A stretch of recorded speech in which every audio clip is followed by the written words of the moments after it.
everyone. Scott Hansen here from NFL Red Zone. I hope you're checking out 1 hour of 5 Yard Rush, one of the best podcasts on NFL football in the UK.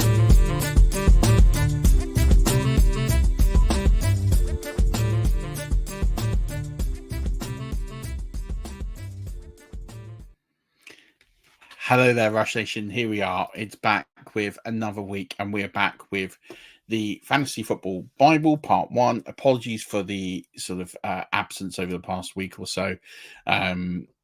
Combination of some real life stuff, and then unfortunately coming down with a virus, which I'm fine. Appreciate a lot of the well wishes and things that came through, but yeah, it's been a difficult week and a bit. So, but that's all behind us. We're back. We're recording the flagship show tonight, which is great. And so we are really just zoning in now for week 5 and making sure that we've got everything in place ready to be successful for week 5. So I'm going to jump straight into this. We're going to cover off the Thursday night game, the international game, and then the slate games, early slate games for this week, for week 5. Don't forget 4 teams on bye, so make sure you check your buys.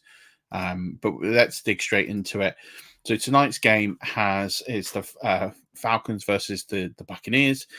Falcons are favored by 2 points, and the over-under set at 43.5.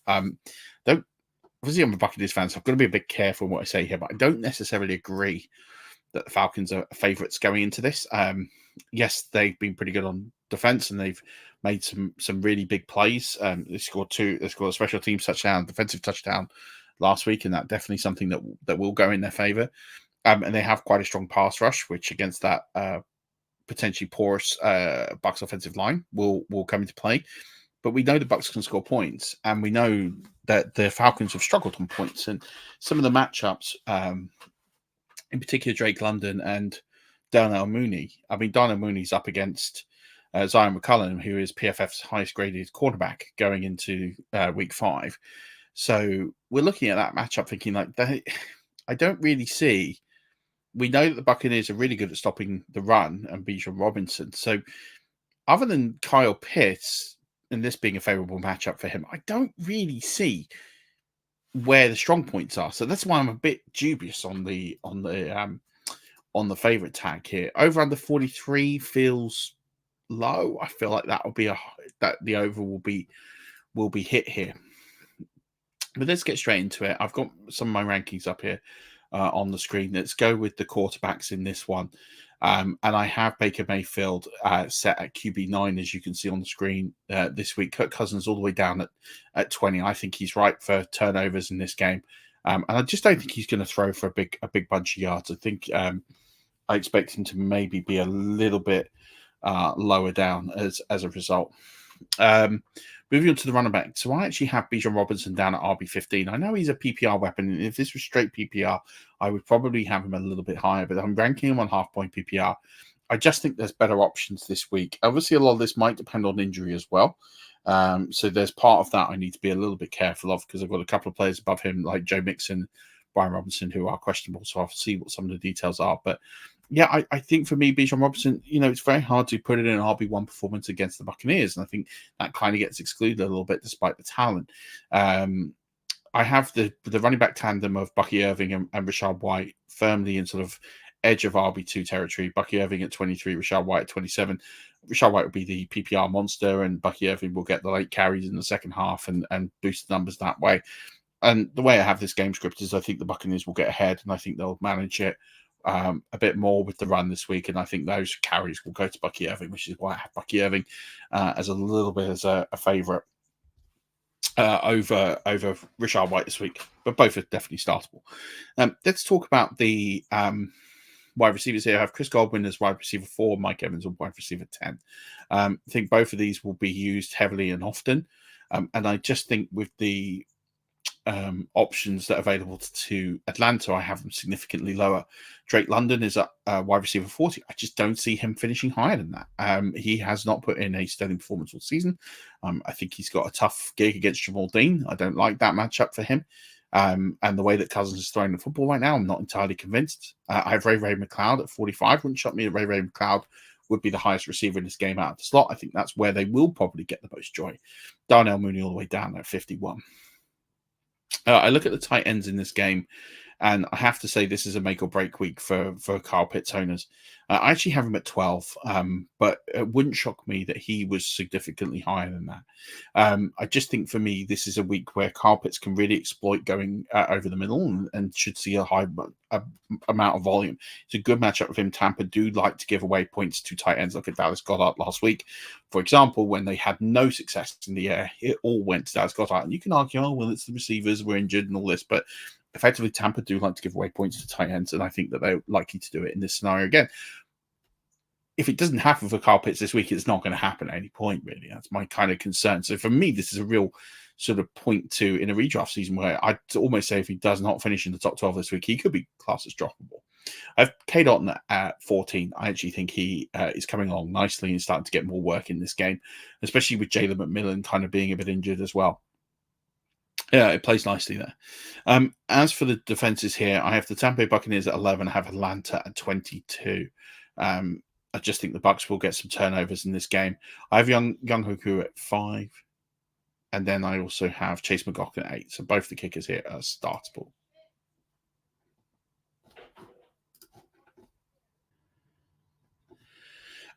Moving on to the international game here in London. So we've got the Vikings who are favored by 2.5 points versus the Jets. The over-under set of 40, which, considering how many points the Vikings have set up, that is quite an interesting line.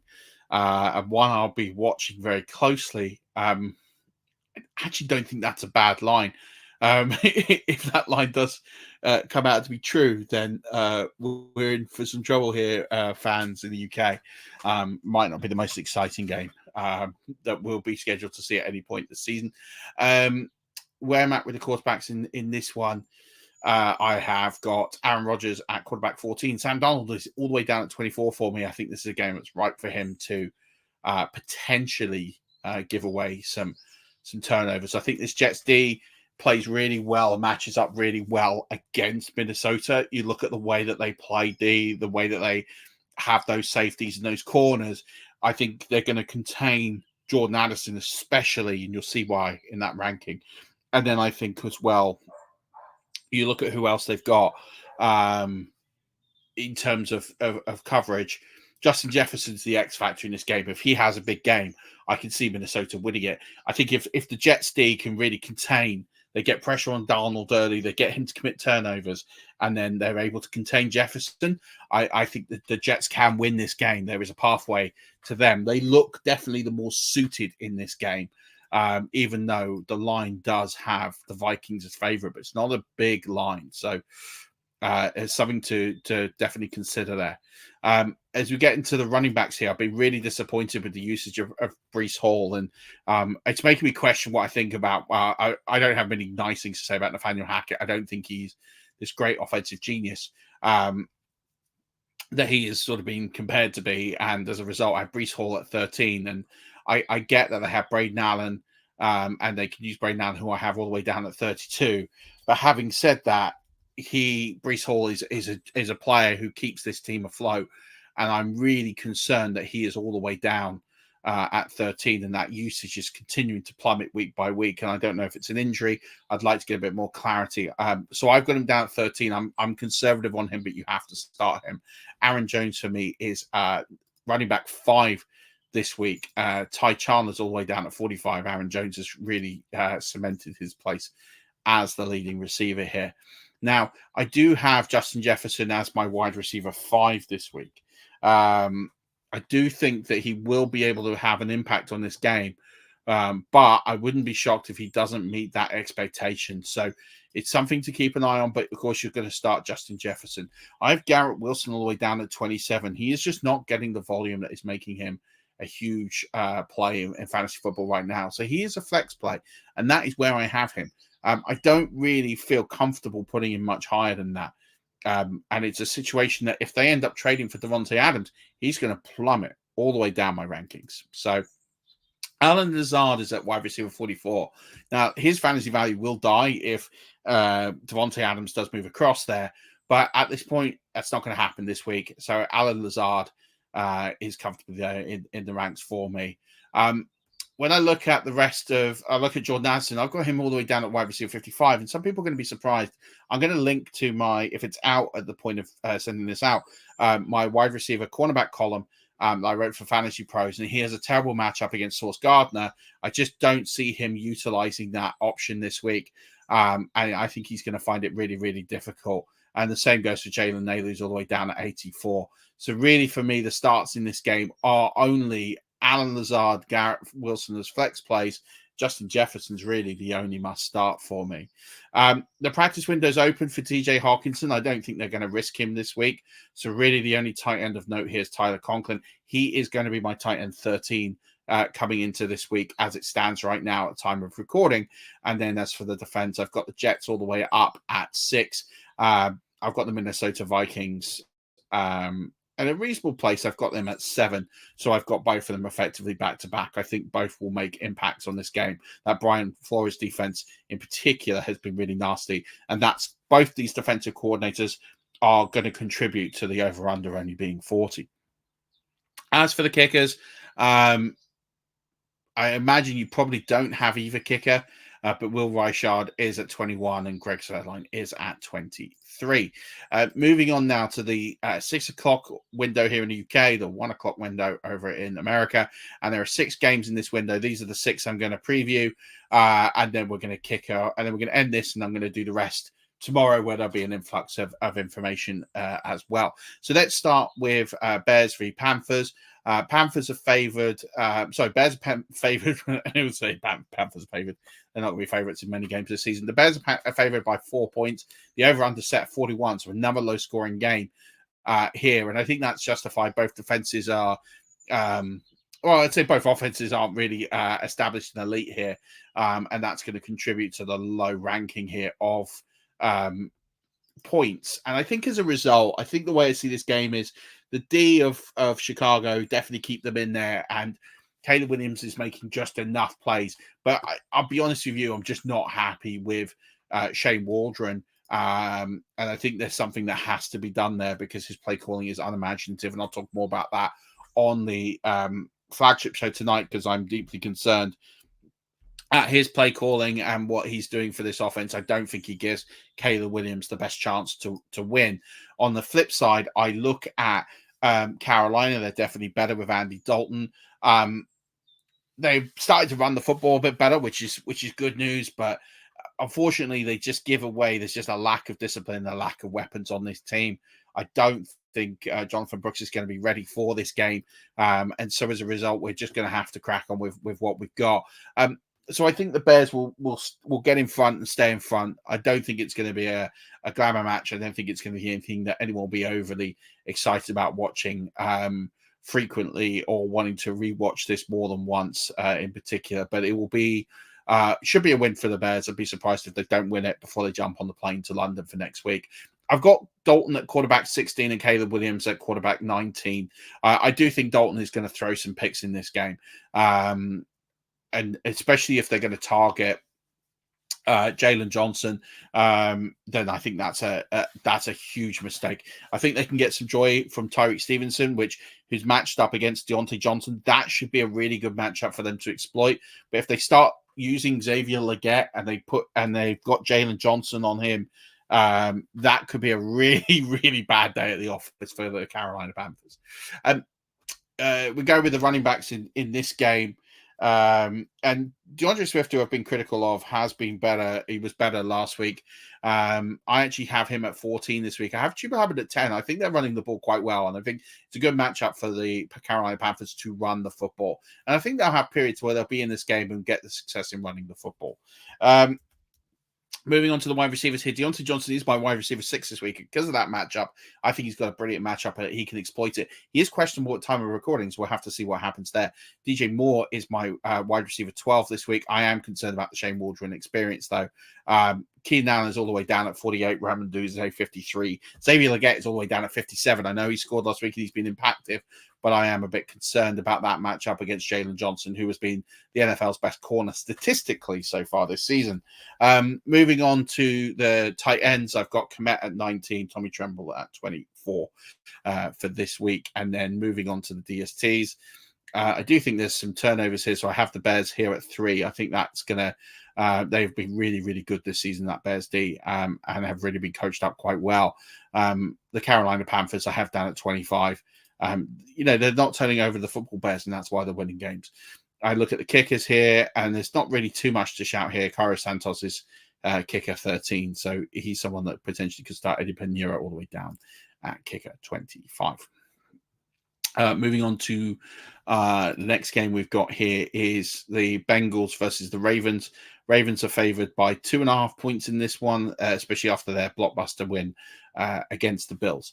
The over-under here, much healthier, 49. This is going to be a great game, and I'm really looking forward to seeing how this one turns out. Lamar Jackson is my quarterback 1 this week. I think it's primed for him to put in a really, really good performance. And Joe Burrow is quarterback 7. You're definitely starting these this week. Derrick Henry's been phenomenal for the Baltimore Ravens the last few weeks, and he is my running back 1 this week. So he is right up there taking advantage of this one. As for the Bengals running backs here, I've got Zach Moss all the way down at 26 and Chase Brown at 28 there in effectively a split time role. So both of them are there.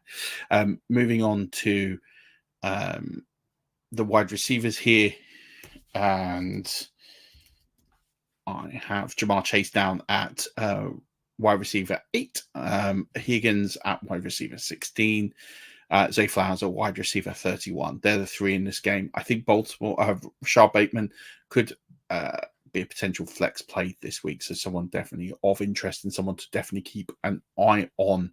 As for the defenses here, this is definitely a game not for the defenses, so stay well clear.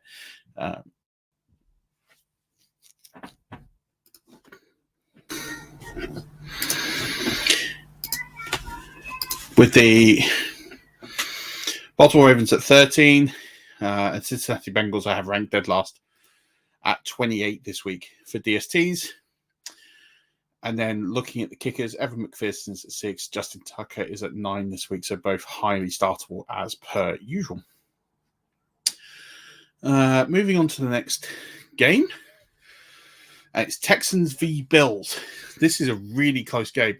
Bills are favored by 1 point, over under 47.5. The Texans have done really well to get into the situation they're in and winning football games. Whilst I don't think they're necessarily offensively at the same level they were last season, they have been scraping by with the wins. And the same with the Bills in that regard, where they're in this transition period, 3-0 before they got wiped out on Monday night Sunday night against the Ravens. And I think those lines are pretty good. It's showing you it's a pretty even match, and I think it's really going to come down to who is going to be the team that really grapples this game and really sort of takes control. I think you're going to see a lot of short yardage stuff from Josh Allen, and I think it's all going to come down to discipline of the Texans. They've given away the most penalties in the NFL. That offensive line in particular, Larry Tunsil, I think, has given away 11 penalties this season. So I think some discipline there. They're not going to be able to get away with that like they have done in previous weeks, especially last week and the week before. So I think there's going to have to be some tightening there from the Texans. I think that those margins really could be what comes into this, as well as also any return, special teams plays are going to be really, really important. Who has the time of possession in this game and makes the most of it is going to be the team that will come out on top. And this could come down to the last drive. So both these quarterbacks, highly startable. You don't need me to tell you that. Josh Allen at 6, CJ Stroud at 12. We're still waiting on the health of Joe Mixon. I currently have him in my rankings. I think this week looks like the week that he will return. And if he does, he's at RB7. James Cook at RB11 for me this week.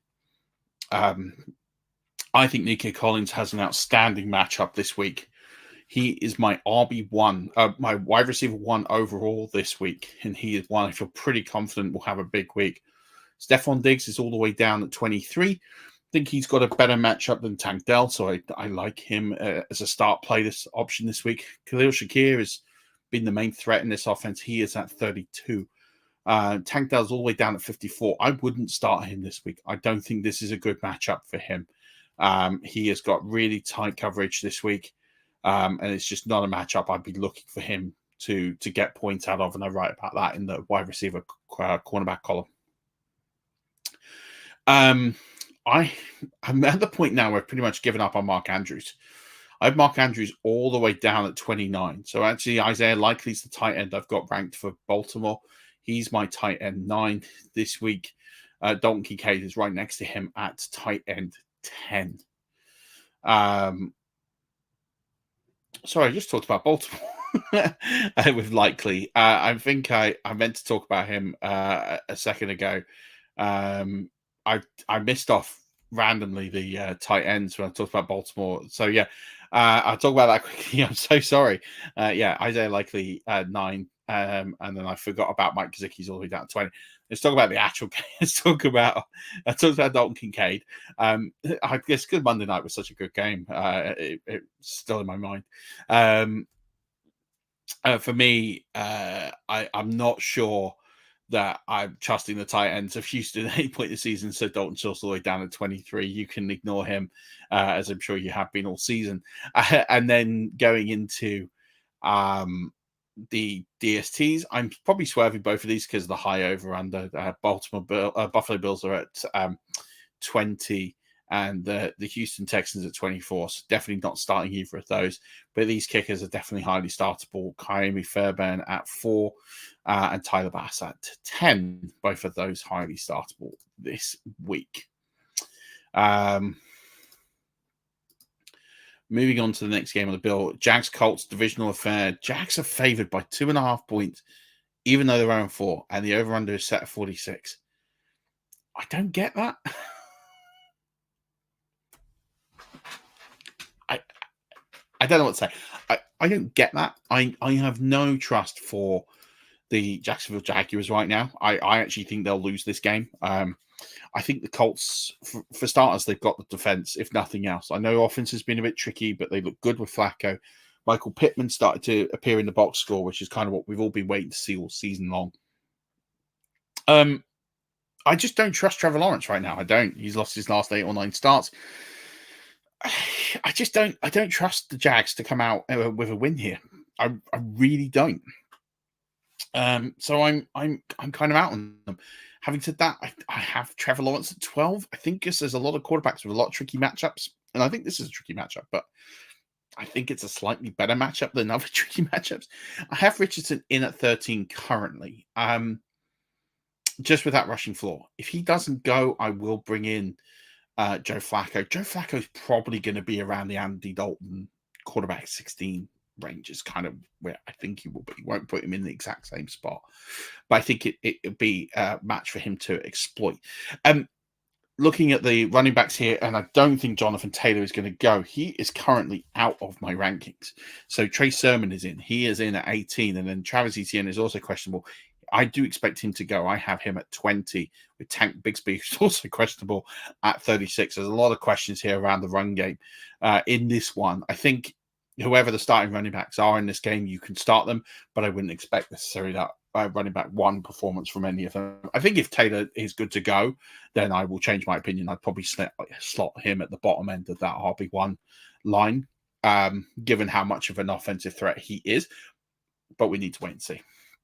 As for the wide receivers here, and with no Taylor, then Pittman easily becomes a wide receiver 2 for me. He is at 22. Josh Downs is at 28. I think they'll see the majority of the work as it stands right now. If Taylor does start, I will move Josh Downs down. I think he will move down into probably around about that wide receiver 38 to 40 range. Christian Kirk is at 33 for me. Brian Thomas, who's got a difficult matchup this week, he's at 37. Gabe Davis all the way down at 47. And then I actually think Evan Ingram will be back this week. All the signs pointing towards him being back. So he is currently my tight end 6 this week. So I expect him to go. You don't need to worry about the Indianapolis tight ends in this one. As for the defenses here, so I have the Colts at 14. I could make a case for moving them up a little bit if I'm truly honest, but at the moment I'm just going to leave them there. The Jacksonville Jaguars all the way down at 21.